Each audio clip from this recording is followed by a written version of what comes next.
What's up my friends, welcome back to the channel. Today we're gonna find out what is the best way to make a beautiful, fluffy and tasty cocktail foam. When I first started my experiments, I was actually trying to find out if there was an easier way to make a cocktail foam compared to the method I'm using, because I know, depending on your level of dedication to the craft, my method may seem a little bit challenging sometimes, even though it is still very simple. So what I did is I tested out 3 of what I believe are the most common ways to make a cocktail foam, and there's clearly one winner. So today we're gonna talk about it. I'm gonna show you what I believe now is the best way to make a cocktail foam, and of course we need a cocktail to go with it, and because we're making a grapefruit foam, I'm gonna show you how to make a delicious riff on the Hemingway daiquiri. So my friends, without further ado, if you are ready, let's dive right into it. Let's go.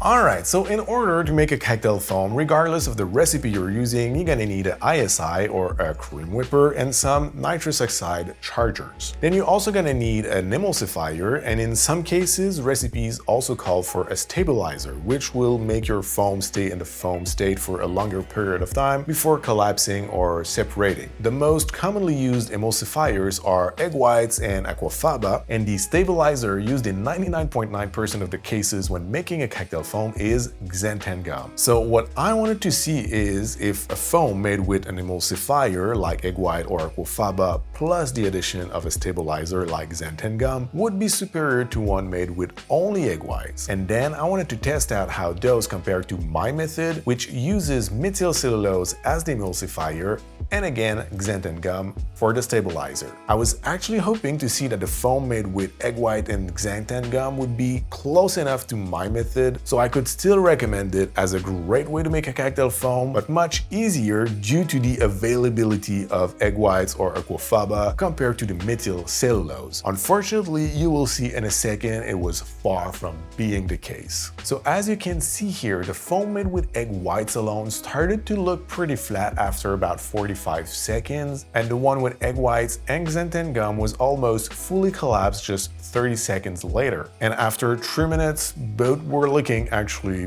like nothing. But when you look at the one made with methyl cellulose and xanthan gum, it fully lost its spikes after about 5 minutes, but 10 minutes later it was still holding strong, looking like a decent foam you could still serve to someone. So that was very convincing to me, and therefore I will keep on recommending using methyl cellulose instead of egg whites or aquafaba for your emulsifier. So now let's talk about how to use those ingredients to make a beautiful foam. I'm gonna use a pint-sized container today, which is 500 ml, and to get the best result, I usually don't exceed 300 ml in that size of a container. We're also gonna need 2 chargers for that, and for every 300 ml of liquid, regardless of your recipe, I recommend 1.8 grams of methyl cellulose and 0.5 grams of xanthan gum. That seems like very little, but believe me, it is plenty enough. And for me, those are the best ratios to keep a good balance between airiness and stiffness. So your foam's gonna stay beautiful for long enough without being too thick and keep that beautiful and light mouthfeel. So now let's test this out in a grapefruit foam we're gonna use to top up our riff on a Hemingway daiquiri. So we're gonna build the recipe in a blender because we need to blend the liquid with the powder to make sure it's well incorporated, because you will see otherwise it's just impossible, especially the xanthan gum, which is very sticky. And while you do that, I recommend you place your canister in the fridge because it just works better when everything is cold. So we're gonna use cold ingredients, we're gonna pour that in a cold canister, and that way we're gonna get the best result. So first we're gonna add in our blender 105 ml of cold filtered grapefruit juice. Then we're gonna add 45 ml of simple syrup, 15 ml of cold and filtered lime juice. For some extra flavor and a hint more of bitterness, 15 ml of Aperol and 120 ml of cold water. Then we're gonna add 1.8 grams of methyl cellulose and 0.5 grams of xanthan gum. We're gonna blend at high speed for 10 seconds, add that to our cold cream whipper, charge it with a first nitrous oxide cartridge, and I like to flip my canister upside down to make sure the gas is gonna go through all the liquid, shake it vigorously for about 30 seconds, charge it a second time, and place it in the fridge 30 minutes before using it. Mine has been in the fridge a little longer than that, so it's ready to use, but before we test it out, this should be enough to top up about 12 cocktails, and you need to use it within about 3 days. So keep that in mind when making a batch. So now, let's see how it looks like.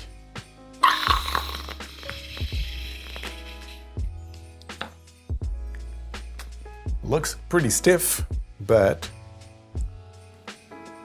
it's very fluffy, light, and airy. All we want for a beautiful foam, and the flavor is spot on. It's not too intense, it's not gonna overpower the cocktail. It's just the perfect balance between taste, flavor, airiness, and stiffness. I really like this recipe, and I think it should be the standard for making a cocktail foam. Also, just a quick note, when you make a cocktail foam like this, if you taste your recipe before putting it in the canister, keep in mind that the flavor after will be toned down quite a lot. So you need to make something that's a little bit more intense in flavor than you would normally want, because it will not taste as strong after it's gonna be foamed up. So now, let's make our cocktail.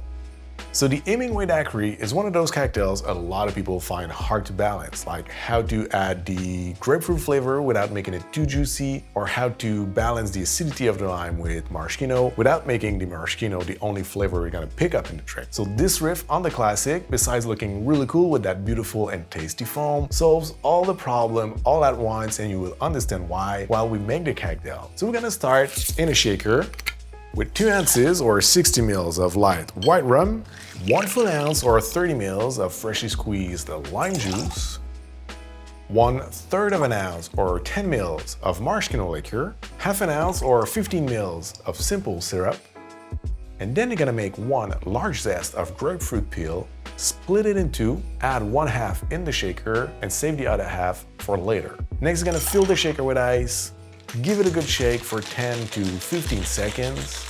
We're gonna fine strain the cocktail in a coupe. Top it up with our foam.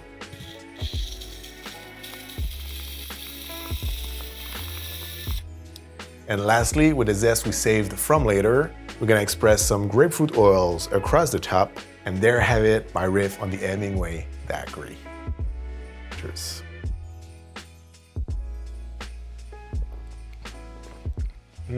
The mix in texture with the light drink and the rich foam is very interesting. The flavor of grapefruit in the drink itself is very present, but the drink is not juicy. That's because we added a grapefruit zest in the shaker while we shook the drink. We call that a regal shake if you're not familiar with that technique. It's just a very simple and clever way to add citrus flavor to a cocktail without adding any juice. The maraschino provides a beautiful layer of flavor, but because we mix that with simple syrup, it's not overpowering. And last but not least, obviously, the beautiful foam provides a beautiful texture. It enhances the grapefruit flavor and a little bit more bitterness to complete perfectly this riff on the Hemingway daiquiri.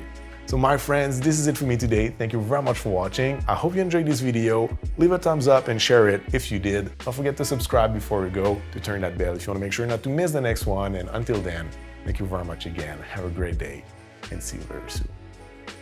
Cheers. Happy Christmas to you.